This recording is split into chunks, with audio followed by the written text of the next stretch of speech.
नमस्ते जी, मैं अग्नि देवारिये। आज हम बातचीत करेंगे कि एक गुरुजी ने अपने शिष्य के ब्रह्मचर्य की कैसे परीक्षा ली और वो कैसे सफल हुआ कि नहीं हुआ, इस पर हम विचार रखेंगे।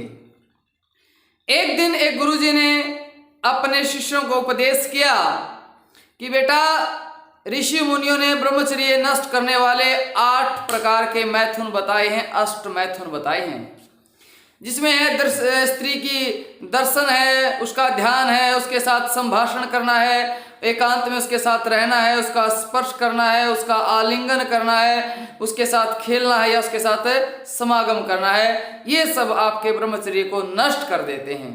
इस पर पीछे मैं वीडियो बना भी चुका हूँ खोल करके। तो सब शिष्यों को गुरुजी उपदेश कर रहे थे, पर कुछ शिष्य होते हैं जो अपने आप को कुछ ज्यादा ही गुरुजी से भी बुद्धिमान मानते हैं। उन्होंने कहा कि गुरुजी, आपकी बात मुझे ठीक नहीं लगी। गुरुजी ने कहा, भाई क्यों नहीं लगी? बोले जी, आपने कहा कि 8 मैथुनों से ब्रह्मचर्य नष्ट हो जाता है। क्या स्त्री के दर्शन करने से नष्ट हो जाएगा, या उसके साथ बातचीत करने से नष्ट हो जाएगा, या किसी का वैसे ध्यान आ जाए तो उससे नष्ट हो जाएगा, या एकांत से नष्ट हो जाएगा? ये कैसे हो जाएगा? चलो समागम से हो जाए, वो मान भी लेते हैं, लेकिन इन चीजों से कैसे हो सकता है?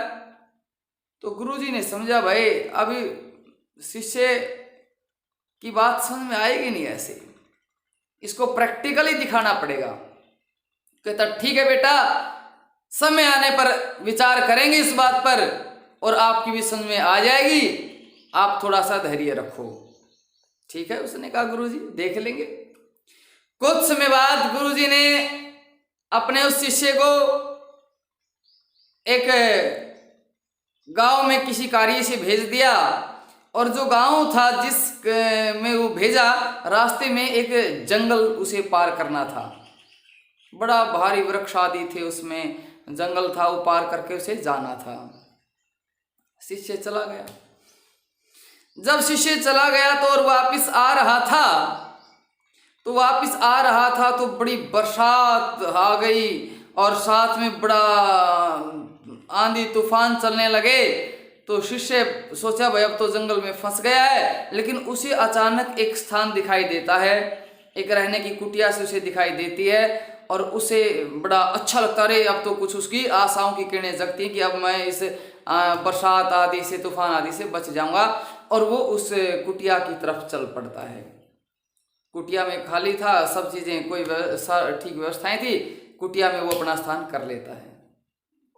इतनी देर में उसे एक महिला की आवाज, एक कन्या की आवाज सुनाई देती, रोती हुई। उससे बाहर निकलता है और देखता है, वो थोड़ा सा दूर से आवाज आ रही थी, तो वो इधर उधर जा करके उसकी आवाज सुनते सुनते उस तक पहुंच जाता है और कहता है, देवी क्या हुआ? तो कहती है कि मैं तो अब बरसात में यहाँ फंस गई हूँ जंगल में, कहाँ जाऊं कुछ नहीं पता, बड़ा डर लग रहा है। तो बोला, कोई बात नहीं, आप वहाँ कुटिया में आ जाओ, वहाँ कोई नहीं है, और आप वहाँ आराम से विश्राम कर लेना। तो वो महिला बोली, वो कन्या बोली कि मैं आपके साथ कैसे रह सकती हूँ, आप तो वहाँ अकेले हो। बोला, कोई बात नहीं, आप निश्चिंत रहना, मेरे अंदर कोई ऐसी भावना नहीं है। तो वो उसे अपने साथ ले आता है, लेकिन वो फिर कहती है, जी नहीं, मैं आपके साथ ऐसे अंदर नहीं रह सकती। बोला, ठीक है, कोई बात नहीं, आप ऐसा करना, आप अंदर रह जाओ, मैं बाहर रह जाता हूं। लेकिन थोड़ी सी सावधानी वो भी बरतता है।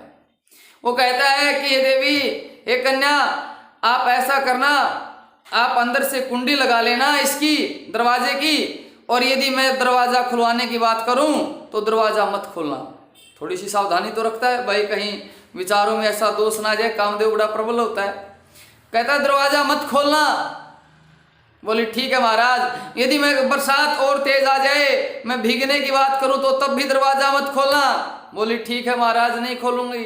बोला, कोई जंगली पशु आ जाए, कोई जंगली शेर आ जाए, बघेर आ जाए, मुझे खाने लग जाए, तब भी कुंडी मत खोलना। बोली, ठीक है महाराज, नहीं खोलूंगी।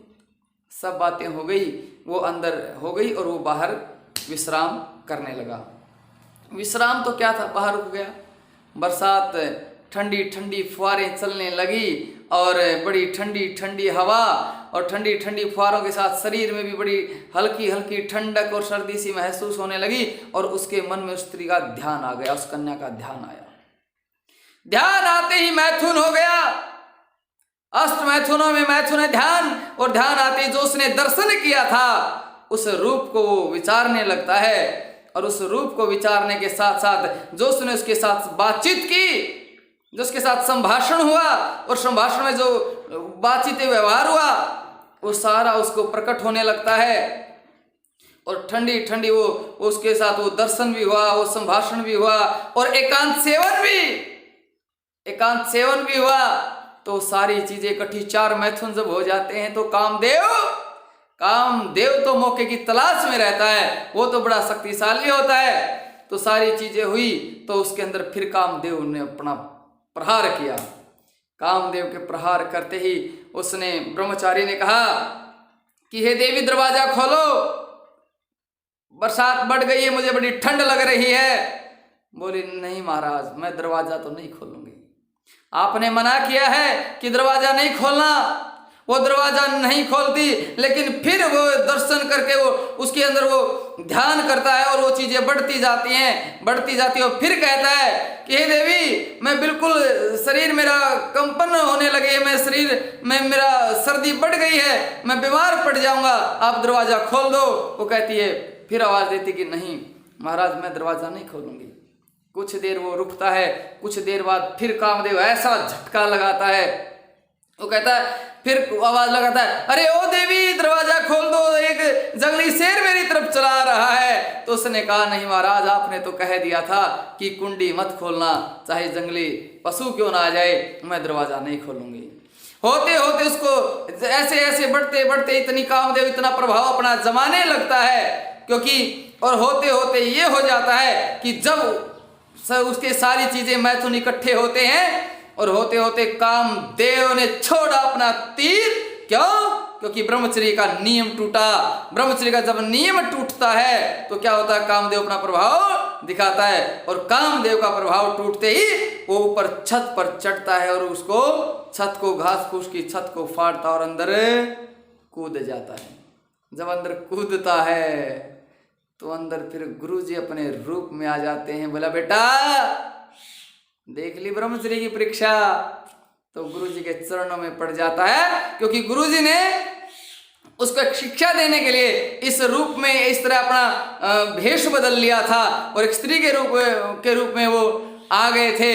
और शिष्य ने जब देखा कि गुरुजी मेरी समझ में आ गई है कि कामदेव बड़ा प्रभावशाली है, ये बड़ा प्रभाव दिखाता है, और इससे हमें सावधान रहना चाहिए। लेकिन आपके मन में एक प्रश्न उठेगा, आप सोचते होंगे फिर वो जंगल में अकेली थी तो कैसे छोड़ दे उसे, उसकी सहायता ना करें, उसको स्थान ना दें, ऐसे आपके मन में जरूर प्रश्न उठते होंगे। लेकिन सुनो, वो जंगल में उसने उसको स्थान दिया, कोई बात नहीं, उसने उसके साथ वो अंदर स्थान दिया, ये कोई बात नहीं, सहायता करनी चाहिए। लेकिन जब उसने बाहर बैठ करके उस स्त्री का ध्यान किया, ध्यान करते ही कामदेव तुरंत प्रकट हो गया।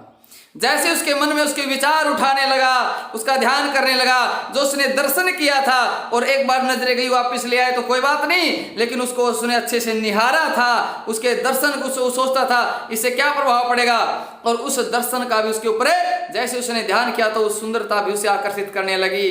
जब जब ऋषियों के नियम टूटते हैं तब तब ब्रह्मचर्य टूटता है। इसलिए रे ओ ब्रह्मचारियों, ब्रह्मचर्य पर संकल्पित हो जाओ, मजबूत हो जाओ। तो इसलिए मैं आप सबसे निवेदन करना चाहता हूँ, ब्रह्मचर्य में क्या क्या विशेष सावधानियां रखनी होती हैं, इसके लिए हम एक ब्रह्मचर्य रक्षा शिविर का आयोजन करने जा रहे हैं। ब्रह्मचर्य रक्षा शिविर का आयोजन हम करने जा रहे हैं कुंभाखेड़ा गांव में। लगभग हम 2 महीने का इसमें रखेंगे। जो 10 दिन रहना चाहता हो, 15 दिन रहना चाहता हो, कोई महीना रहना चाहता हो, 2 महीने रहना चाहता हो, जितने भी दिन जो रहना चाहता हो, हम उसका स्वागत करते हैं। तो ये जो ब्रह्मचर्य रक्षा शिविर है, मैं इसमें आपको पूछना चाहता हूं कि इस ब्रह्मचर्य रक्षा शिविर में हम कुछ शुल्क भी निर्धारित करें या ना करें। मैं तो आप लोगों से सलाह मांग रहा हूं। वैसे अभी हमने गुरुकुल अभी चलाया है, अभी शुरुआत ही की है। वैसे पहले गुरुकुल तो बहुत प्रसिद्ध है, लेकिन 2 साल से लगभग ये बंद ही प्राय था। अभी यहाँ अनाज आदि भी कुछ भी नहीं है, गाँव से ऐसे कर रहे हैं प्रबंध। तो ऐसा फिर भी कुछ दानी लोग कुछ सहयोग कर भी रहे हैं, पर इतना नहीं हो पा रहा है, सामान्य ऐसा सहयोग हो पा रहा है। तो आप बताइए, इस शिविर में हम शुल्क रखें या ना रखें, और शुल्क रखें तो कितना रखें वो आप बता सकते हैं। और ब्रह्मचर्य रक्षा शिविर की मैं जल्दी, पहले तो आपको कुंभा गुरुकुल दिखाऊंगा, कल इसकी वीडियो डालूंगा, या जैसे 1-2 दिन में डाल देंगे कि कुंभा गुरुकुल कैसा कैसा है। बहुत खुला वातावरण, बड़ा अच्छा है। और फिर मैं जो दिनचर्या हमने बनाई है, क्योंकि यहाँ कुंभा गुरुकुल में सारी व्यवस्था हम ही संभाले हुए हैं, मैं हूँ, एक देवदत्त शास्त्री जी हैं, हम 2 ही संभाले हुए हैं। तो यहाँ हमने दिनचर्या कैसी बनाई है, वो दिनचर्या में क्या पूरा व्यस्त, पूरा ब्रह्मचर्य से संबंधित पूरी बढ़िया दिनचर्या बना रखी है। तो उस दिनचर्या की भी मैं एक दिन वीडियो डालूंगा। तो आप सब सादर आमंत्रित हैं, आप अपना सुझाव दें, क्योंकि अंतिम तक जो वीडियो देखते हैं अंतिम में ही कोई सूचना देता हूँ कि वो अपना सुझाव रख सकते हैं। व्हाट्सअप नंबर भी है मेरा 7357076778 735707767778। आप इस पर भी कोई सूचना कर सकते हैं। धन्यवाद, नमस्ते जी।